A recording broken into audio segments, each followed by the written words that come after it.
სანამ უშუალოდ მდგრად დაფინანსებაზე გადავალ, რამდენიმე სიტყვი თუ იტყვი გაეროს გლობალური შეთანხმების შესახებ, რომელიც არის ინიციატივა კერძო სექტორის გასაერთიანებლად. ჩვენ მსოფლიოში კორპორაციული მდგრადობის ყველაზე დიდი ინიციატივა ვართ. მსოფლიო მასშტაბით 167 ქვეყნიდან ვაერთიანებთ 25,000-ზე მეტ კერძო სექტორის წარმომადგენელს.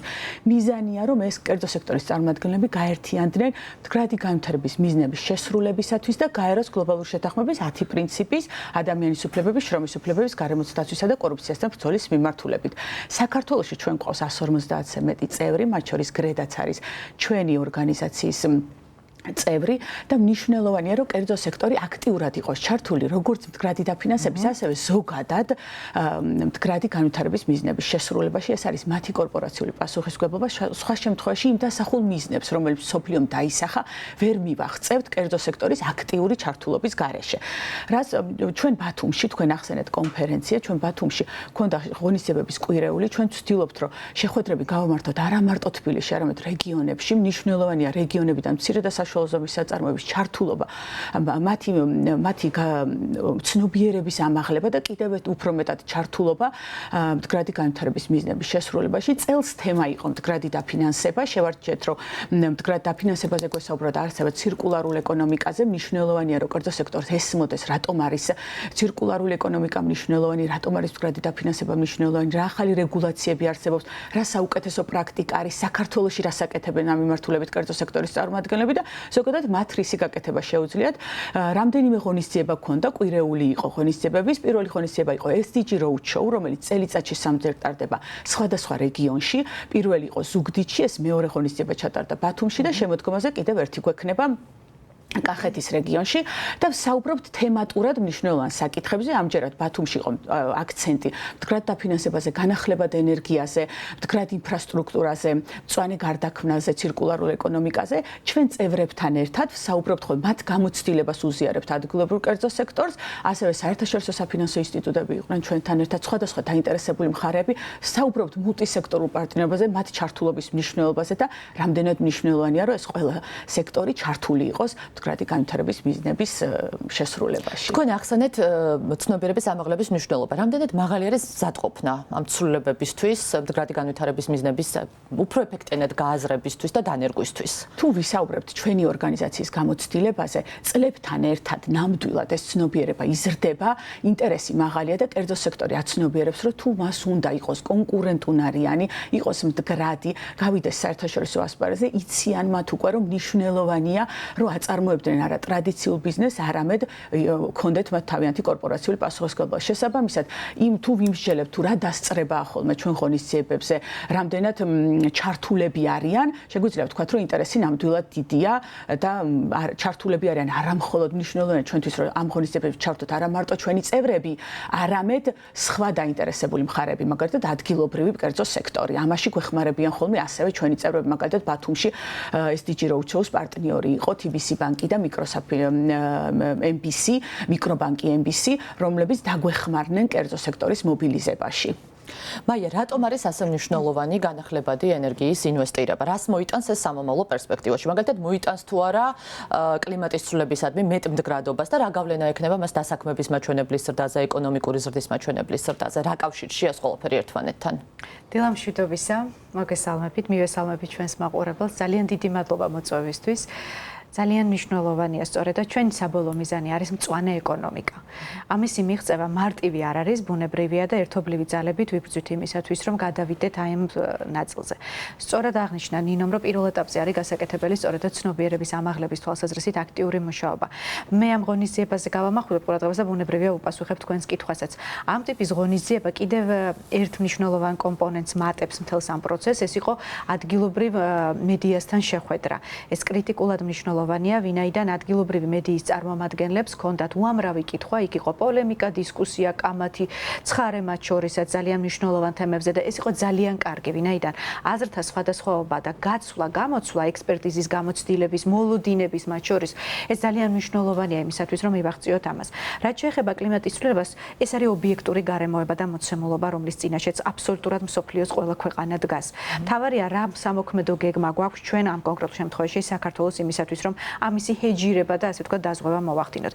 მთავარი არის განახლებადი ენერგოწყაროების ინტეგრაცია და უტილიზაცია, ვინაიდან კლიმატის ცვლილებას ეს მაქსიმალურად აზღვევს და ამცირებს, ისე რომ ზეგავლენა არ მოახდინოს ჩვენს ყოფაზე და გარემოს დაცულობა შევმატოთ.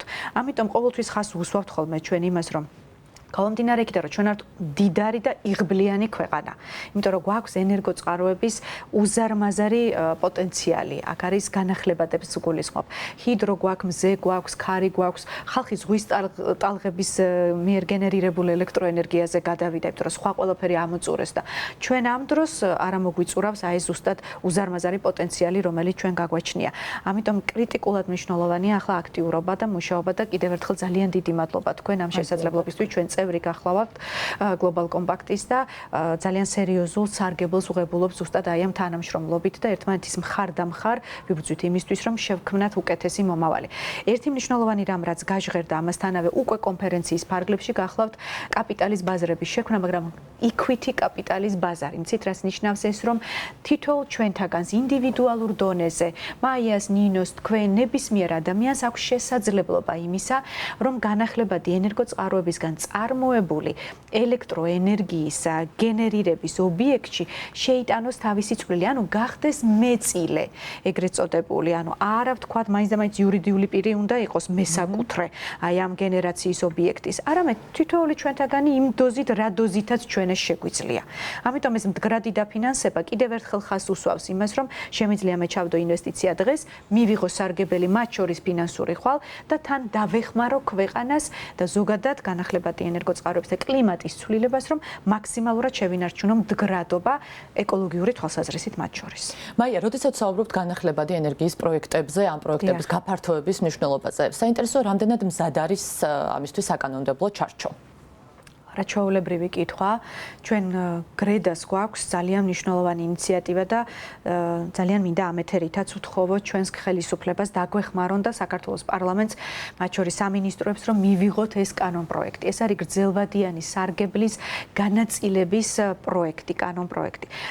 სამართლებრივი ბაზა არის კრიტიკულად მნიშვნელოვანი, იმიტომ რომ ის ადგენს ჩარჩოებს, თამაშის წესებს, რეგულირებას, ეს გარკვეულწილად ხელს უწყობს თეთრი ბიზნესის კეთებას და ამ დროს ეს შავი შეიძლება ითქვას ნაწილი უკვე აუცილებლად უნდა გადმოვიდეს და გახდეს გამჭირვალე. წინააღმდეგ შემთხვევაში ჩვენ ყოველთვის გვექნება პრობლემა და ყოველთვის იქნება აი ეს ეგრეთ წოდებული მჭვალებში თავისუფალი, მაგრამ უკვე შავი ბიზნესი, რომელიც ხელს შეუშლის ლეგალურ საქმიანობას. ამიტომ ამ ნაწილში თავად ბიზნესიც ითხოვს, რომ მივიღოთ კანონები, მივიღოთ შესაბამისი რეგულაციები, რომლის თანახმადაც ხელს შეუწყობთ განახლებადი ენერგოწყაროების განვითარებას. მე ამ კანონპროექტზე ერთ ორ სიტყვასაც ვიტყვი თქვენის ნებართვით, ეს რას გულისხმობს? იქ, სადაც რომელ სოფელშიც აშენდება ჰიდროელექტროსადგური და გადაიხდის ქონების გადასახადს, რომელიც წავა ცენტრალურ ბიუჯეტში. შემდეგ თქვენ მოგეხსენებათ, რომ ის ბრუნდება ადგილობრივ მუნიციპალიტეტში და მუნიციპალიტეტი განაგებს მას. ამ შემთხვევაში ჩვენ ვამბობთ, რომ აი ამ დაბრუნებული თანხის კონკრეტული პროცენტი მოხმარდეს იმ ზეგავლენის არეალში მცხოვრებ მოსახლეობას, სადაც შენდება ეს ჰიდროელექტროსადგური. ამიტომ ძალიან მნიშვნელოვანია უპასუხოთ ამ მოსახლეობას კითხვაზე, მე რა და ეს სწორი კითხვაა. აბსოლუტურად ნორმალურია, როდესაც ადამიანი ამ კითხვას სვავს. გავიგეთ, რომ ინვესტორმა სარგებელი მიიღო, გავიგეთ, რომ თქვა ქვეყნისთვის ეს ძალიან კარგია, მაგრამ მე როგორც ერთ პიროვნებას რა, აი რა ამ კითხვაზე ვპასუხობთ ჩვენ სწორედაც. ნინო, უფრო მეტი მოგვიყევით, თუ შეიძლება, როგორი არის გაეროს გლობალური შეთანხმების საქართველოს ქსელის ინიციატივები მდგრადი განვითარებისთვის და კერძო სექტორის ამ პროცესში მეტი ჩართულობისთვის. ჩვენ აქტიურად, მადლობა ამ კითხვისთვის, ჩვენ აქტიურად მუშაობთ განათლების მიმართულებით, რაზეც მაიკომაც ისაუბროთ ძალიან მნიშვნელოვანი, ბევრი ვისაუბროთ ამ თემებზე, წარმოაჩინოთ საუკეთესო მაგალითები და არა მარტო საქართველოში, არამედ ჩვენ შესაძლებლობა გვაქვს ვინაიდან გლობალური ინიციატივა ვართ, რომ სოფლიოს სხვადასხვა მაგალითები, ევროპული თუ ამერიკული მაგალითები გავუზიაროთ ჩვენ წევრ კომპანიებს. შესაბამისად ეს აძლევს მათ შესაძლებლობას, რომ გაიგონ კიდევ უფრო მეტი, როგორი არის საუკეთესო საერთაშორისო პრაქტიკა. განათლებას მიმართულება ვახსენეთ და ჩვენ არა მარტო მდგრადი დაფინანსების, არამედ ყველა მიმართულებით, ადამიანის უფლებების, შრომის უფლებების, გარემოს დაცვისა და კორუფციას დამცველის მიმართულებით, ყველა მიმართულებით გვაქვს სამოქმედო პლატფორმები, გვაქვს კორპორაციული მდგრადობის აკადემია, სადაც კონკრეტული კურსების გავლა შეუძლიათ ადამიანებს და შესაბამისად მათ შესაძლებლობა აქვთ უკვე რომ მეტი იცოდნენ კორპორაციულ მდგრადობას და კონკრეტულ საქმიანობაში მოახდინონ ამ ცოდნის ინტეგრირება. სამოქმედო პლატფორმები პლატფორმები გვაქვს, სადაც იკრიბებიან წევრები, მათ შორის საერთაშორისო ჩვენ საერთაშორისო პარტნიორებთან ერთად და მსჯელობენ, საუბრობენ, რა შეგვიძლია გავაკეთოთ, რა არის არსებული რეგულაციები და ჩვენ რას ვაკეთებთ და რას უნდა ვაკეთებდეთ კიდევ უფრო კარგად.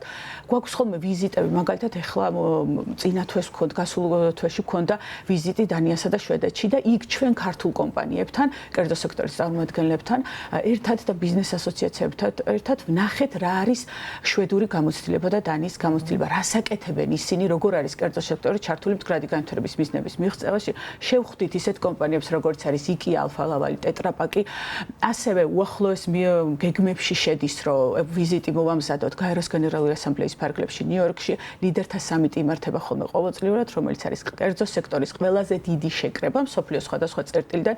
აქაც ქართული კომპანიები იქნებიან ჩართულები და იქაც ერთად ვიმსჯელებთ ჩვენ ღონისძიებას ჩავატარებთ მათ შორის მდგრად დაფინანსებაზე რეგიონში სხვადასხვა წარმომადგენელთან ერთად და ასევე მნიშვნელოვანია მაინც მინდა ვახსენო, ახლა ევრონიუსში ვართ და მინდა ვახსენო ის შესაძლებლობა, რომელიც მედიის წარმომადგენლებს აქვთ, რომ მედიის როლი უნიშნელოვანესი იყო ის ჩართული კორპორაციული პასუხისმგებლობაში და ჩვენ გვაქვს ჯილდო, ბიზნესის ეს დაჯილდოება არის კორპორაციული მდგრადობის ჯილდო, ბიზნესი მდგრადი განვითარებისთვის, თუმცა ვინაიდან მედიის როლი უმნიშვნელოვანესია, ერთი ნომინაცია გვაქვს მედიის წარმომადგენლებისთვის, ცალკე გამოვლინდება საუკეთესო სატელევიზიო და რადიო სიუჟეტის ავტორი და ასევე დამოუკიდებლად საგაზეთო ინტერნეტ სტატიის ავტორი. ყველა მედია საშუალებას აქვს შესაძლებლობა შემოიტანონ განაცხადები 1 სექტემბრამდე, ველით ამ განაცხადებს და იმედი გვაქვს, რომ წელსაც საუკეთესოებს შევარჩევთ.